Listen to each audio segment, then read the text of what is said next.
Hello, everyone, and welcome back. My name is Jason Levine, and I am the Principal Worldwide Evangelist for Adobe Creative Cloud on our video products. And for the next 20 minutes, I'm going to be talking to you about Adobe Story and Adobe Prelude. So lots of stuff to cover.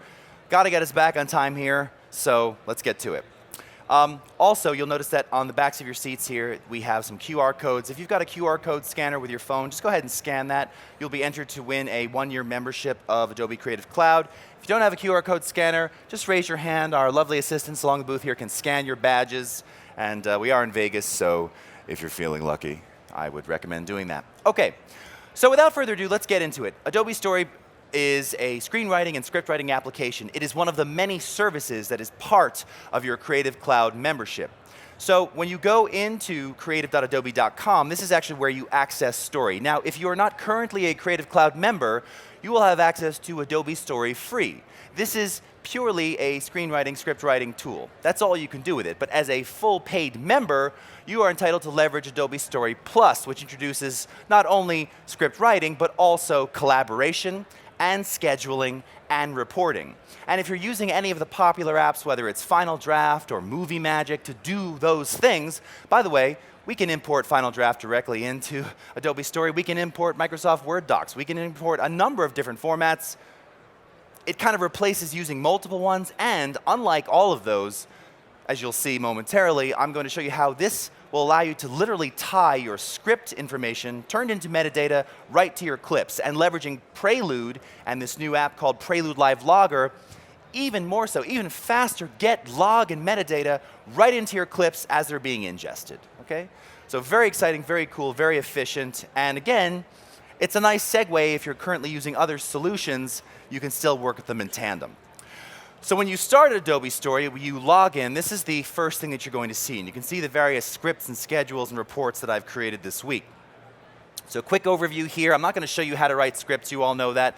It's just worth pointing out that, again, if you're using any of those familiar applications or even Word and such, the formatting, the auto-populating of fields, it all works the same as you'd expect. So just to give you a very brief idea, we've already got our script typed here. If I wanted to change this character was supposed to be this one called Ackerson, I can just start typing A, and all the A characters appear and it auto-populates and allows me to very easily continue working.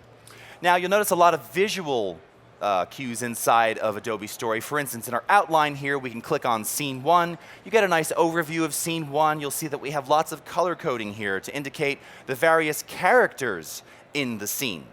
And unlike some of the other solutions that you work with, again, a lot of people, the most common one being Microsoft Word, if I want Scene 3 to be before Scene 2, you're copy-pasting, moving things around. That's fine, but visually, here inside of Story, I can simply take Scene 5, drag it before Scene 3, it automatically reorders everything, does it visually, there's instant feedback, simple, easy, right? Now again, as part of this idea of collaboration, naturally, you're able to share your projects, your scripts with people. So if I go into the Share tab here, you can see that you have various permissions that can be assigned. Co-authors obviously can do just that. They can author, they have full permission to modify this script. Reviewers, readers can only see it. Writers, you get the idea. So you can assign various permissions to the people who you want to share this with and truly collaborate.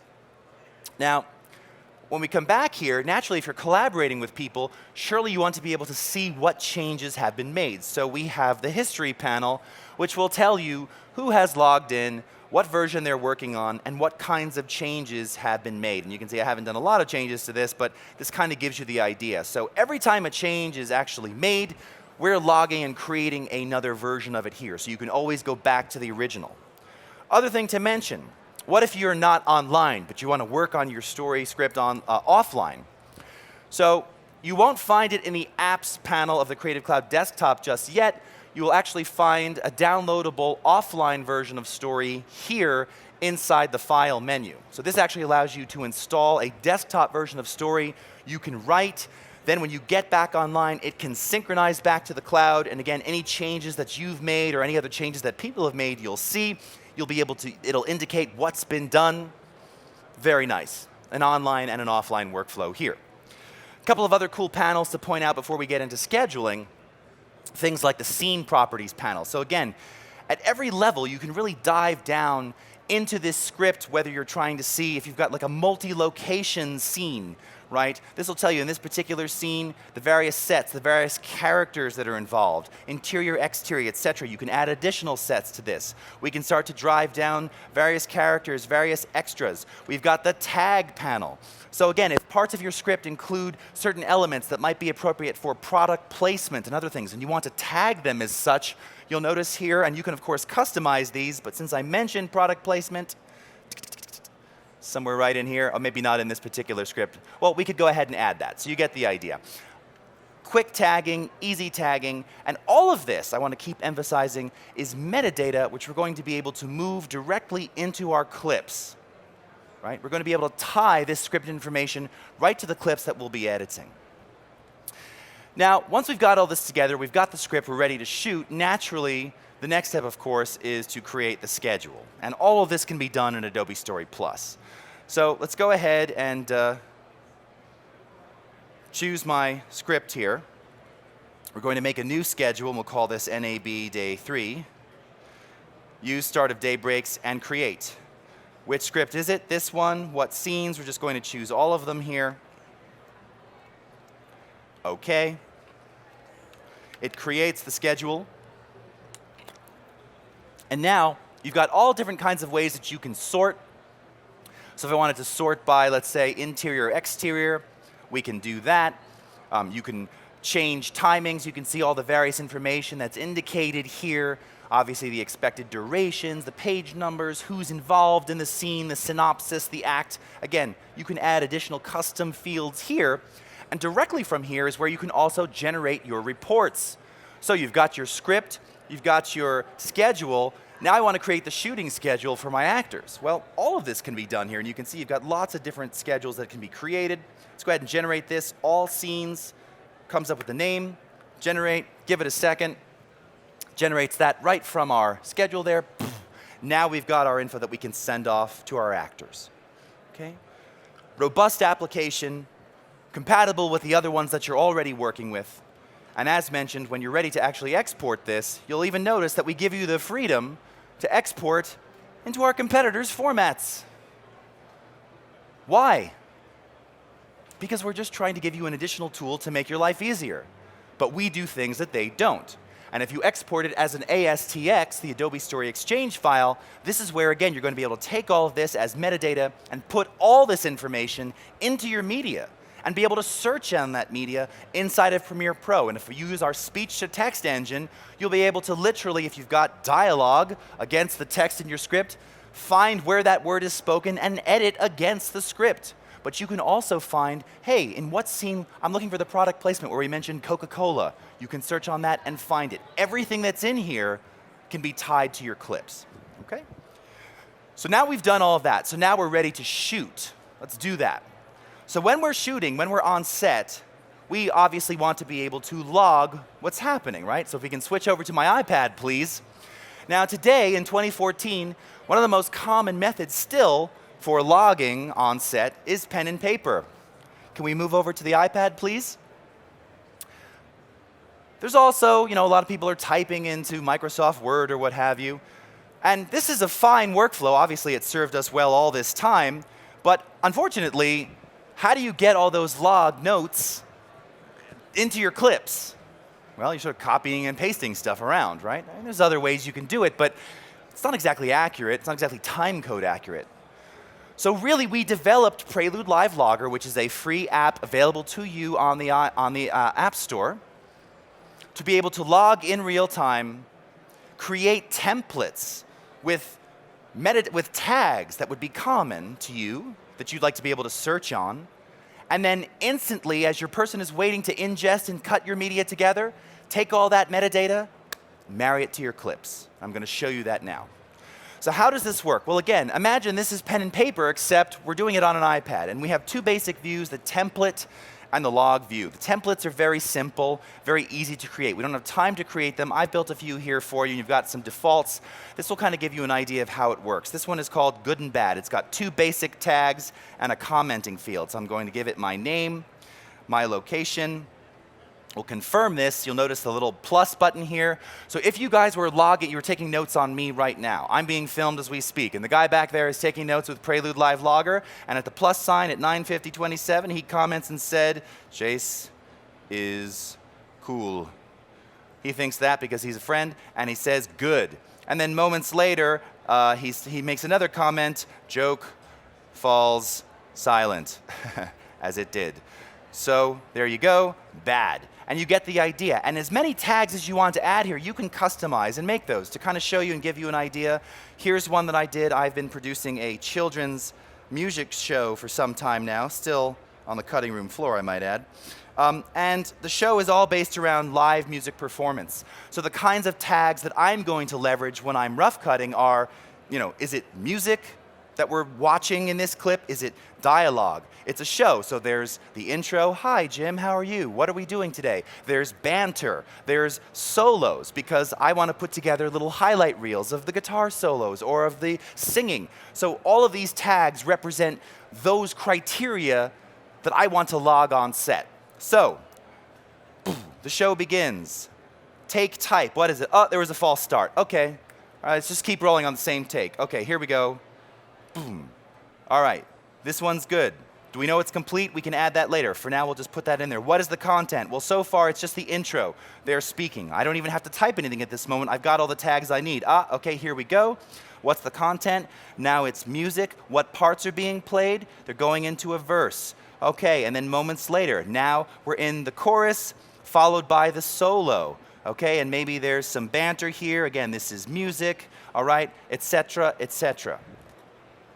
So now, if I wanted to find all of the solos or the banter sections, this is all time-coded. So when I marry this to the clip coming off my camera, it's going to take me to that exact moment when that happened. I don't have to scrub to find it. I don't have to do anything. Now, obviously, we're using absolute time at the moment. So this allows me to go into my settings here just to kind of briefly show you some of the options. We went around to post houses and movie studios everywhere and said, okay, what are you guys doing for time code? We need to implement some kind of time code options here. So essentially, you have three. Ambient, which is a hardware-based timecode generation device. There's actually a dongle that connects directly to the iPad that will feed the timecode from your cameras right to the iPad. Or Timecode Buddy, which is a Wi-Fi-based timecode generation system, or Absolute Time. Okay? So, various options for generating the timecode that you're using while logging. Once you've got your logs, and you can see that the two recent ones that I just created are up at the top left here, we have the ability to share those. So again, we're on set. We're logging. Our editor is somewhere else. He's waiting. And when you cut, again, today, the ability to shoot and upload is reality, right? So we shoot, we're uploading, we upload our logs to the Creative Cloud, or we can email them like this. I'm going to select these two that we just created. Click OK. See our little progress bars here. They are now being uploaded to my Creative Cloud Files folder or storage, which I can then share with our editor who's waiting off-site. So if we can go back to my computer, please. So here we are. Now we're back in the edit room. And we're going to begin we're ingesting that footage, right? This is happening as they're uploading. So we go into the Ingest tab of Prelude. Let's go ahead and twirl this down, go into our users. Here's our folder. Here's our media. Now again, this could be coming off of any kind of tapeless card or pulling it down from anywhere. Let's go into our no metadata here. All right, scroll these up.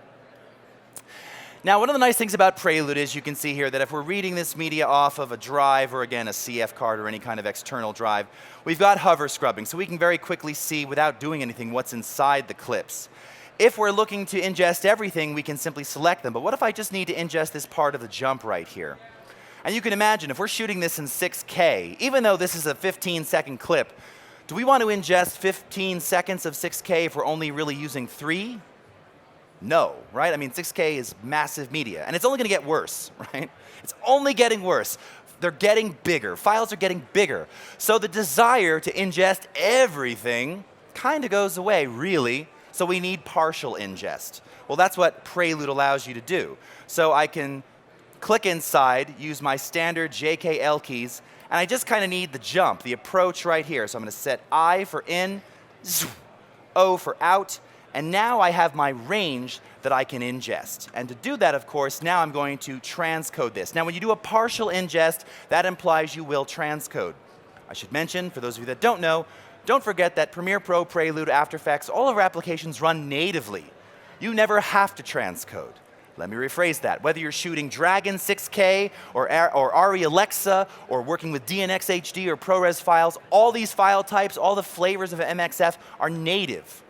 You never have to transcode here. But when you do a partial transcode, we're taking a piece of something, you have to transcode here. So here, we can go into our various transcode options.